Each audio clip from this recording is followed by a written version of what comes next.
Hello' everyone, পোনপ্ৰথমে সকলোকে মই মোৰ এটি নতুন ভিডিঅ'ৰ মাজলৈ আপোনালোকক স্বাগতম জনাইছোঁ। আজিৰ ভিডিঅ'টোত মই পোষ্ট অফিচ গাইড পাৰ্ট 1ৰ অন্য এটা টপিক মেথড অফ এড্ৰেছ সম্পৰ্কে ডিছকাছ কৰিম।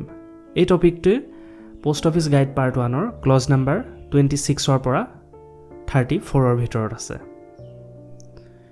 এই টপিকটোৰ জৰিয়তে আমি এখন চিঠিত এড্ৰেছ কেনেদৰে লিখিব লাগে বা সেই এড্ৰেছ লিখোঁতে কি কি সাৱধানতা অৱলম্বন কৰিব লাগে, এই সকলোবিলাক বস্তুৰ বিষয়ে এই ভিডিঅ'টোত ডিছকাছ কৰিম। ইয়াৰ আগৰ ভিডিঅ'কেইটাত আপোনালোকে organisation of department, types of post office, business hours, payment of postage, stamp and stationery, rules and regulation for packing, sealing, posting আৰু ষ্টাম্প সম্পৰ্কে কিছু কথা জানিব পাৰিলে। তাৰ লগতে ইয়াৰ আগৰ ভিডিঅ'টোত ফ্ৰেংকিং মেচিন সম্পৰ্কেও মই অৱতাৰণা কৰিলোঁ। আজিৰ ভিডিঅ'টোত আমি এতিয়া মেথড অফ এড্ৰেছ সম্পৰ্কে জানিম। তেতিয়াহ'লে আহক দেৰি নকৰি ভিডিঅ'টো আৰম্ভ কৰোঁ। তো এতিয়া আমি ডিছকাছ কৰিম পাৰফেক্ট এনভেলপৰ এনাটমি সম্পৰ্কে। তো প্ৰথমেই ইয়াত এটা মই এনভেলপ অংকন কৰিছোঁ আৰু এনভেলপটোত এই পৰ্চনবিলাকৰ জৰিয়তে আপোনালোকক মই বুজাবলৈ ট্ৰাই কৰিছোঁ। প্ৰথমে আমি এড্ৰেছটো যেতিয়া লিখিম চিঠি এখনত, সদায় ৰাইট হেণ্ড ছাইডত লিখিব লাগিব আৰু চিঠিখনৰ পেৰেলেলি লিখিব লাগিব, ঠিক আছে। আৰু এই বক্সটোৰ পৰা এটা ডিষ্টেঞ্চ আমি মেইনটেইন কৰি চলিব লাগিব, সেইটোকে কোৱা হয় বাফাৰ জোন। এইটো 10 মিলিমিটাৰৰ ফ্ৰী জোন এৰাউণ্ড এড্ৰেছ। এই 10 মিলিমিটাৰৰ এটা গেপ আমি মেইনটেইন কৰি চলিব লাগিব।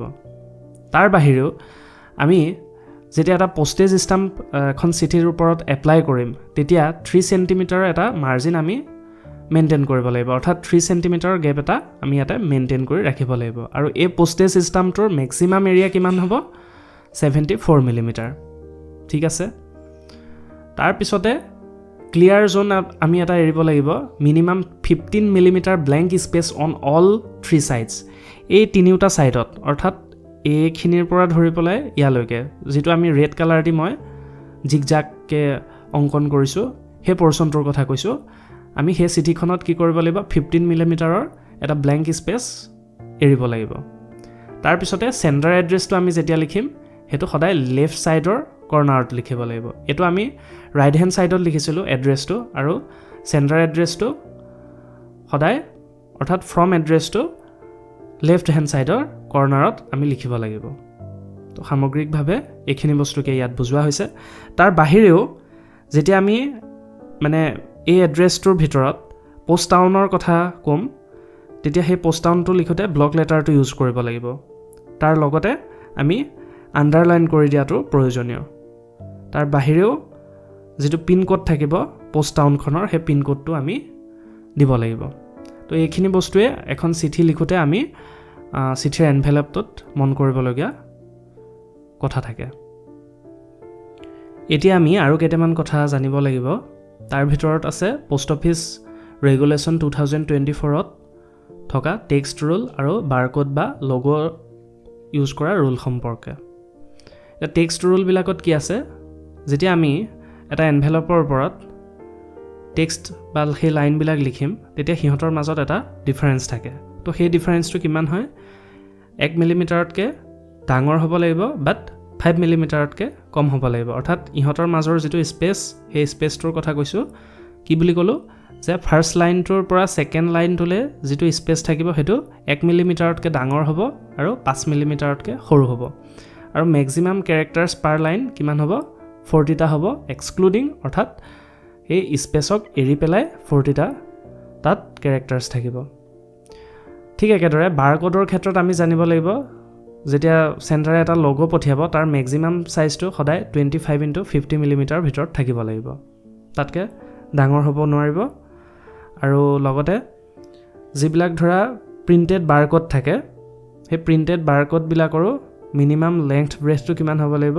16x10 মিলিমিটাৰৰ হ'ব লাগিব।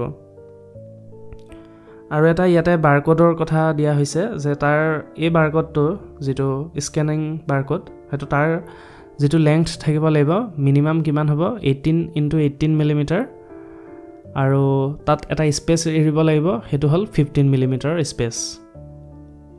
ঠিক আছে, ইয়াত সেইখিনি বস্তুৰ বিষয়ে জানিবলগীয়া আছিলে। তাৰপিছতে আমি আৰবান আৰু ৰুৰেল এৰিয়াত আমি যেতিয়া চিঠি এখন পষ্ট কৰিম তেতিয়া আমি কেনেকুৱা ধৰণে কি এড্ৰেছবিলাকনো লিখিব লাগে সেই সম্পৰ্কে ইয়াতে দিয়া হৈছে। তো ইয়াতে প্ৰথমে থাকিব নেম অফ এড্ৰেচি, অৰ্থাৎ এড্ৰেচিৰ সম্পূৰ্ণ নাম ঠিকনা তাৰ সম্পৰ্কে থাকিব। তাৰপিছত প্ৰফেশ্যন সম্পৰ্কে থাকিব, অৰ্থাৎ তেওঁ কি কৰে সেই সম্পৰ্কে উল্লেখ কৰিব লাগিব। তাৰপিছত মোবাইল নাম্বাৰ, আজিকালি মোবাইল নাম্বাৰ দিয়াটো নিতান্তই প্ৰয়োজনীয়, যাৰ জৰিয়তে চিঠিখন সেই মানুহজনৰ তাত মানে সুকলমে পোৱাৰ ক্ষেত্ৰত সুবিধা হয়। আৰু name of district and state, নিজৰ জিলাখন দিব লাগিব, প্লাছ ষ্টেট কোনখন ৰাজ্যৰ চিঠি হয় সেই সম্পৰ্কে উল্লেখ কৰিব লাগিব। আৰু পিনক'ডটো দিয়াটো নিতান্তই প্ৰয়োজনীয়। এতিয়া আৰবান এলেকাৰ ক্ষেত্ৰত, অৰ্থাৎ যিবিলাক নগৰীয়া এলেকা, তো তাৰ ক্ষেত্ৰত আমি কেনেকুৱা ধৰণৰ কি দিব লাগিব আৰু ৰুৰেলৰ ক্ষেত্ৰত কেনেকুৱা দিব লাগিব সেই সম্পৰ্কে মই ইয়াতে লিখিছোঁ। তো আৰবানৰ ক্ষেত্ৰত নাম্বাৰ বা name of house and street বা ৰোড, তো তাত হাউচ নাম্বাৰ কিছুমান থাকে আৰবান এলেকাবিলাকত, হয়নে? তো সেই হাউচ নাম্বাৰবিলাক আমি তাত উল্লেখ কৰিব পাৰোঁ, বা হাউচটোৰ কেতিয়াবা নামটো থাকে, হয়, গতিকে সেই হাউচৰ নামটো আমি তাত লিখিব পাৰোঁ চিঠিখনৰ ওপৰত।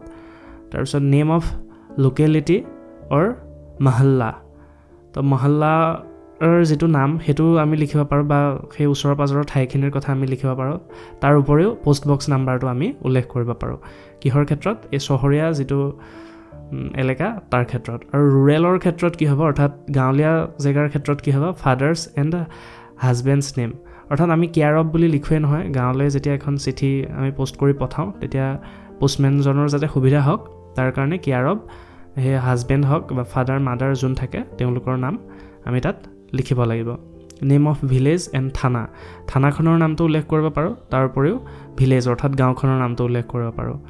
নেম অফ তালুকা, মানে মৌজাটোৰ নামটো আমি তাত উল্লেখ কৰিব পাৰোঁ। তাৰ উপৰিও ডেলিভাৰী যিটো পোষ্ট অফিচ থাকিব তাৰ নাম আমি তাত উল্লেখ কৰিব পাৰোঁ।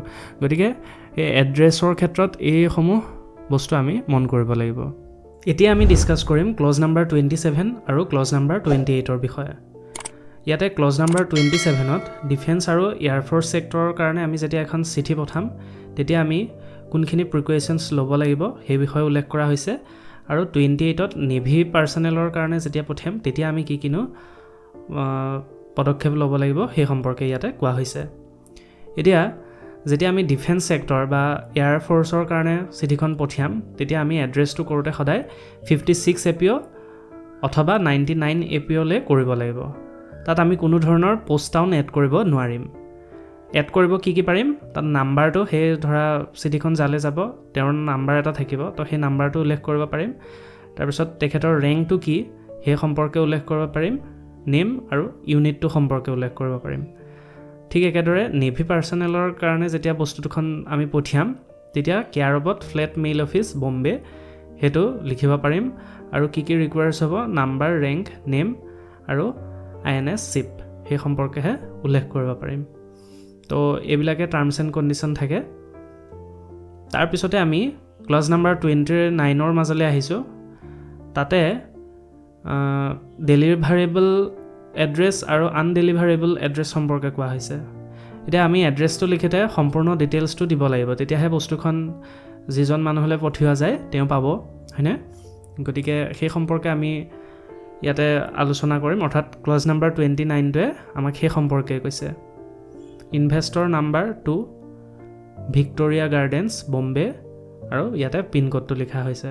কিন্তু তাৰ ঠাইত যদি, অৰ্থাৎ এইটো ডেফিনাইট এটা এড্ৰেছ হয় যিটোত বস্তুখন ডেলিভাৰ্ড হ'ব, কিন্তু ইনডেফিনাইট হ'লে কি হ'ব, ABC কিবা এটা দি দিলে, ধৰা মুম্বাই, আৰু লগত ধৰা একো এড্ৰেছ দিয়া নাই, তো তেতিয়া জানো চিঠিখন পাব?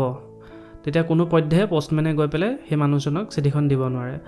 গতিকে এড্ৰেছটো দিওঁতে আমি সদায় সম্পূৰ্ণ ডিটেইলছটো তাত দিব লাগিব, ফোন নাম্বাৰৰ পৰা আদি কৰি পিনক'ড, মৌজা, আৰু যিবিলাক ধৰা নগৰ এলেকাত হ'লে কি লাগে কৈছিলোঁৱে আগতে, তো সেই সমগ্ৰ বস্তুখিনি দিব লাগিব, তেতিয়াহে বস্তুখন গৈ পাব। তো আজিৰ ভিডিঅ'টোত ইমানখিনিয়ে শ্বৰ্টলি। এইখিনিতে সকলোৰে প্ৰতি মোৰ এটা বিনম্ৰ অনুৰোধ থাকিল যাতে সকলোৱে মোৰ ইউটিউব চেনেলটো ছাবস্ক্ৰাইব কৰে আৰু লগতে তাৰ কাষতে থকা বেল আইকনটো ক্লিক কৰে, যাৰ জৰিয়তে মোৰ প্ৰতিটো ভিডিঅ'ৰ ন'টিফিকেশ্যন আপোনালোকলৈ যোৱাত সহজ হ'ব। আপোনালোকৰ এটা ছাবস্ক্ৰাইব বা এটা লাইকে মোক অনুপ্ৰাণিত কৰে, আকৌ এটা নতুন ভিডিঅ' বনোৱাৰ কাৰণে মোক যথেষ্টখিনি সাহস দিয়ে। গতিকে এইখিনি ছাপোৰ্ট আপোনালোকৰ পৰা পাম বুলি আশা থাকিল। ধন্যবাদ।